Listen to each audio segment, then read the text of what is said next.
All right. So what we're gonna do in this video is I'm gonna show you how to use a skip tracing site. I'm actually using Bell's Link. That's the site I normally use. It works well for me. It's other sites out there you can use like Skip Genie, Spokeo, Bleed White Pages still have their site available. But once again, I'm using Bell's Link. So in Bell's Link, what you'll want to do is you'll want to do a person search because we need to find out the information on the person.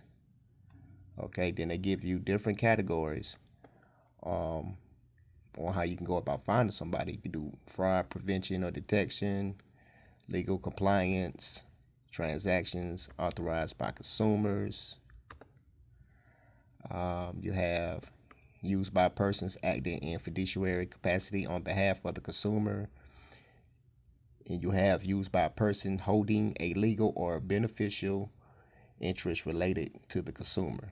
So this is the one we like to use because it has locate beneficiary or heirs, locate shareholders, pension beneficiaries.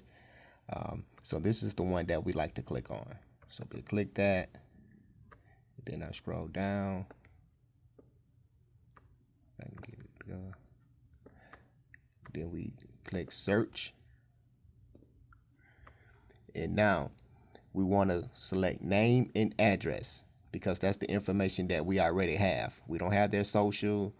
We don't have their date of birth. We don't have their phone number. We're actually in here to get the phone number. We don't have an email. We're in this site to actually get the email as well if possible. So we want to select name and address because that is the information that we do currently have. And this is where you'll put the information in. So for training purposes, I'm going to type a name in.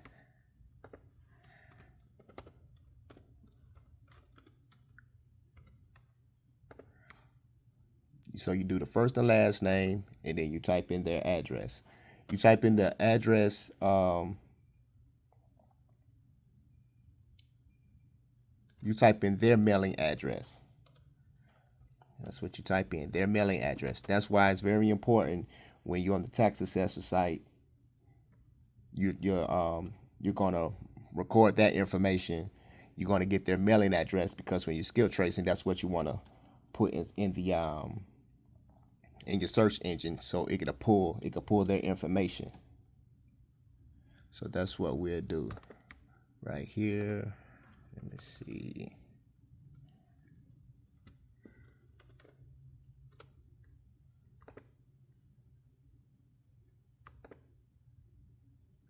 It said no results found. I must have typed something wrong because I know this property will pull up because I pulled it before. 1 second.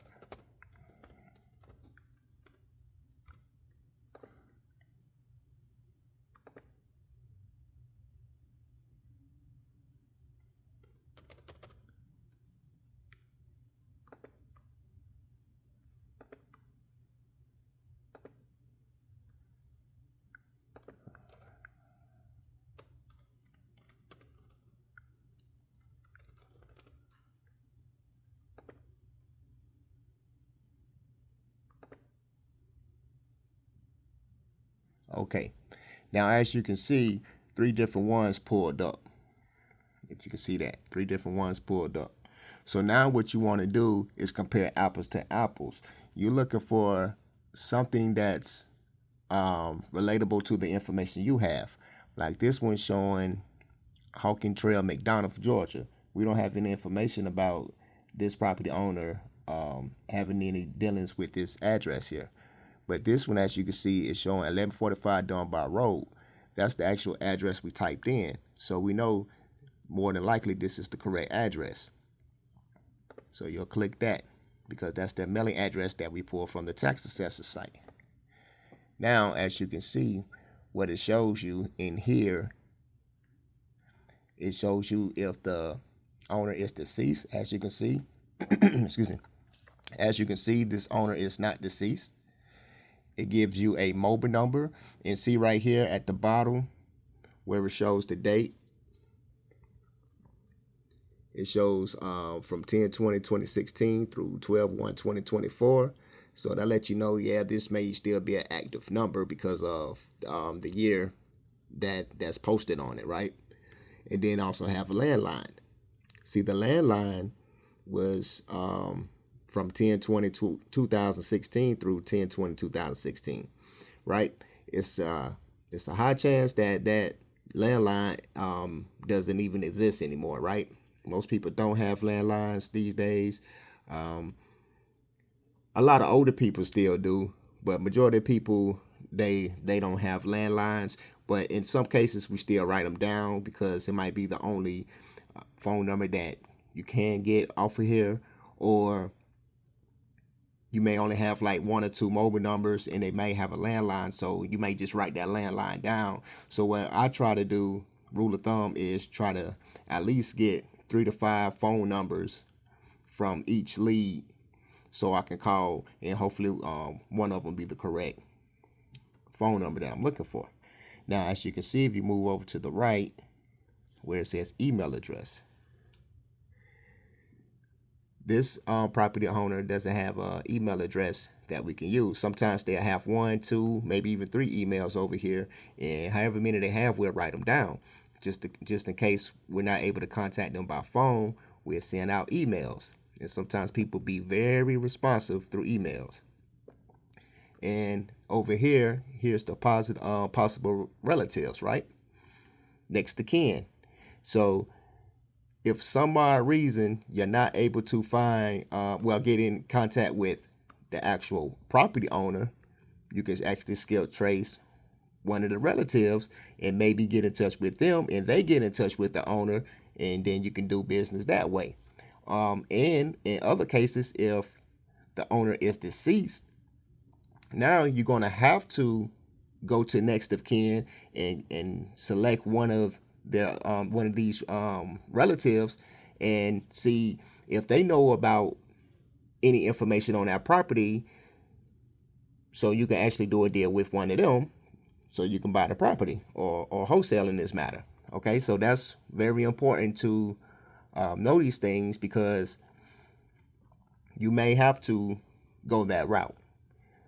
So this is a very, very powerful tool to use. So like for instance, I'll click on it just to show it to you. So let's say if I just clicked on Bonnie Coleman right here. So it shows you how old she is. I'm assuming it's a female. Bonnie is not deceased. It shows phone number, address. I have to search for the email address, but I'm not. I just wanted to give you an understanding of what it may look like. And so that's pretty much how that works. It's pretty simple. It's nothing difficult about it. It's straightforward, but it's a very, very powerful tool. So you're definitely going to want to use one of these skill tracing sites to get phone numbers, emails, and next to kin if needed when you out here gathering information for your lead, so you can call the seller to potentially buy the property from them, so you can get on the contract to wholesale it. So I hope that's very helpful for you. If you have any questions, please leave them in the comments.